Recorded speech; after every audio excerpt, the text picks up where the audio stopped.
Hi guys, welcome back. I have another dash cam. This seems to be the full package. You get the rear camera, which is 1080p. You also get the main front camera, which can shoot up to 4K at 30 frames per second. It's got built-in Wi-Fi as well. It retails around $146.99. Super night vision, supports up to 256 gigabytes of microSD. Again, Wi-Fi, dual band 2.4 and 5 gigahertz. G sensor, buffered parking mode, Bluetooth remote and GPS logger are optional. So this is the A129 Pro Duo. Let's see what we get in the box. Okay, so it looks like we've got the rear camera there and the front camera there. User manual. Hello. So these are the cable clips for routing the cables around the car. So they're the stickers to mount the rear and the front cameras in the car. This is the in-car charger. You have two USB ports on there and a hefty lengthy cable, so that's going to power the camera. We then get another USB cable here. It's not micro USB. I think that's mini USB. That's like, you know, one of the older connectors. And this must be the connection between the front and rear camera. I think it's around about 4 meters long as well, I read. So that's what you'd route from the front and to the back of the car for your rear camera. We have a plastic sort of pry tool here. And they've even chucked in a micro SD card reader. That's handy, USB micro SD card reader. So here we go, 1080p camera. We can see the lens there on the front. The tab here to peel off to stick on. I'm assuming this would go onto the rear window of your car, and then obviously the lens will be pointing out. So it's not a camera that's going to be mounted on the outside of your car, like you sometimes see on lorries and stuff like that. It'll be internally connected against the window like that, and the camera positioned. Got a little sticker there to peel off. The lens protector. That's pretty much it, isn't it? I mean, it rotates. You go all the way down. I don't think you'd need it pointing down, depending on your car. But you have got quite a few angles there to play with. On the back, that's just plain. And at the top, that's the connector. You're going to need to plug in the cable, which will then route to your front camera. Now, the main camera. Here we go. So, pretty much the same setup there. We have the sticker cover at the top. The camera, similar sort of angles to play with there. Protective film on the lens, which I'll keep on for the moment. That is the power. So that'll go straight to the in-car charger. Now this does clip off like that. So if you want to leave that attached to the car, you can. And this, obviously, you can take out if you don't want to leave it in the car overnight. So on the side here, we have a USB connector there. I'm assuming that's for data transfer, an AV output, an AV connector, and then the rear connector there. So that's where the camera is going to be plugged in, the rear camera. And on the other side, we have a reset switch, micro SD card slot, and two little holes for a microphone. Now if we come to the main part, we have a 2-inch display, which is pretty standard on most of the dash cams. It's normally 2 inches. We have a few buttons here at the bottom, 4K UHD label, mic button, also says Wi-Fi and record, and a few menu buttons there as well. Now you can download the app called VIOFO, and there it is. So you can connect the camera directly to your smartphone, which can definitely come in handy, especially when you're trying to align the camera perfectly. I know you can double check on the screen here, but you can also check via your phone on the app as well. So we now have to set this camera up. Okay, I managed to find a perfect position for it, securely fastened to the windscreen. Routed the cable through there. Now I need to connect the rear camera up, which is going to plug into the side just there. Okay, so the rear camera is in now, and you can just see on the display there, it displays in the top left hand corner the rear camera. So the cable's plugged in there and routed it through the top. I will do some permanent routing at some point. That is the camera there, mounted on the back of the windscreen. Let's see what it can do.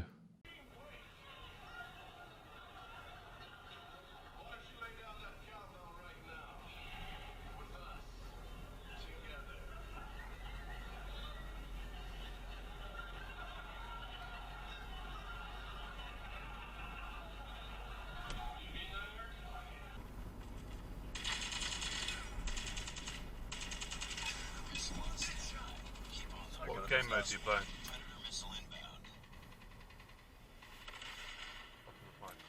Game mode. I do both, man. At the moment, I'm not doing battle royale, so I have time. Just doing a quick match.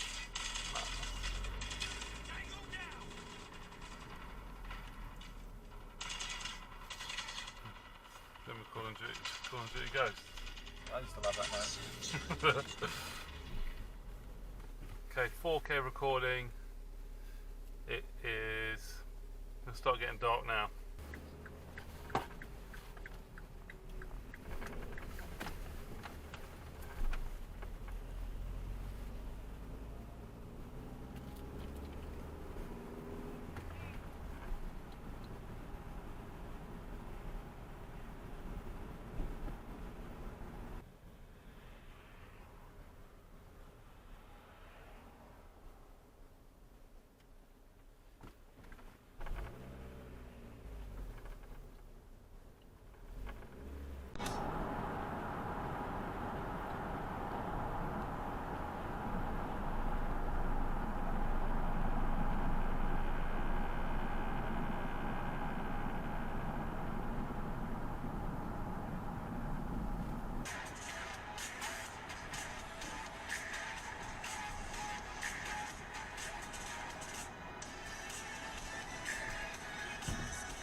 Okay, so let us turn the camera on. I've managed to find a power source, and I'll take you through the menu and some of the options on the camera. Getting that out of the car was really, really difficult. These stickers are really strong. You need to get spare ones in the box anyway. Okay, so we have 5 buttons along the bottom. We have a menu button, the record button. Let's stop recording, it's recording at the moment. In the middle there, that is to access your files, microphone button, and Wi-Fi button. If you keep your finger on that, you can turn Wi-Fi on. So that middle button there, you can select video file and photo file and check all videos. You can see there's a locked video on there as well. Top right hand corner, that's where it's detected a bang. So let me show you the main menu. Now you can do all this via the app as well. You can only go into the menu once you stop recording. So you press record to stop. Yeah, these settings on here are exactly the same as when you pair it up on the app as well. So you can either control it from here or the application, which is good.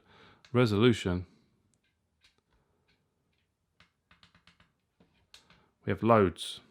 4K all the way down to 1080p at 30 frames per second. There's so many to choose from. Some 2K, full HD, 120 frames per second as well. You can change the bitrate, the live video source. So we've got front camera. If you had the rear, then you can have the rear as well. Loop recording, you can set to off or to 3 minutes. Wide dynamic range, you can adjust exposure. You can enable parking mode, parking G sensor as well, parking motion detection, time-lapse recording, motion detection, GPS, change the speed, G sensor as well. And a couple of times when I had the G sensor on when I was driving, if it detects a bang or anything like that, then it will start recording. I'll show you in a moment. Wi-Fi on. GPS, info, camera model stamp, record audio, screensaver. So many settings. Boot delay, date, time zone, language, beep sound, which I've turned off, which is annoying. Frequency, TV mode, image rotation, rear camera mirror. Format warning, default setting, car number. Never did the car number. Oh. Custom text stamp and firmware version. That's it, that's the lot. If we go back, I'll show you what I mean. So we're in recording mode at the moment, and I'm assuming this is going to work. There we go, look. It's detected. It might have been in a smash or something. That will lock that particular file, and that will record now and put that in a separate folder on the SD card. I can show you what the VIOFO application looks like once you connect it to your mobile device using Wi-Fi. Here I am in my car testing it out. So this is what the application looks like. You can see the rear and the front camera. It's in recording mode at the moment. 1080p, 60 frames per second. Settings cog down here. Right. Please stop recording, okay? That's it. Let's check the settings. You can do pretty much anything on here the same as the actual device. So you have video resolutions. So you have 3 resolutions like this when the rear camera is connected. Loop recording, audio, exposure, wide dynamic range, motion detection, G sensor, sensitivity. You have parking mode, auto event detection. You can set the sensitivity, parking motion detection, rear camera mirror, GPS speed unit as well. You obviously have the speed on the display. Loads and loads of settings. Wi-Fi name, the Wi-Fi password, format the SD card, and firmware. Plethora of settings in there. So you can get these on Amazon at the moment for around £130, I believe. A rough sort of price. They're easy to install. You get front and rear camera set up. They come with spare 3M stickers as well, which secure really, really tight. Loads and loads of different resolutions to choose from. I think the image quality in daylight is great. It's really, really good. Night vision is good. You can see cars clearly and other objects, but there is sort of a faint, like a sheet of noise over the lens, if you've seen on some of the footage that I showed you earlier. But overall, it's a very, very good dash cam with some great features. If they could release an update just to slightly improve night vision, it would be superb. So that's it, guys. That's the setup and the review of the VIOFO A129 Pro Duo dash cam. Any questions, please comment down below. Links are in the description if you want to take a further look. Give the video a thumbs up, subscribe, and I'll see you soon. Bye-bye.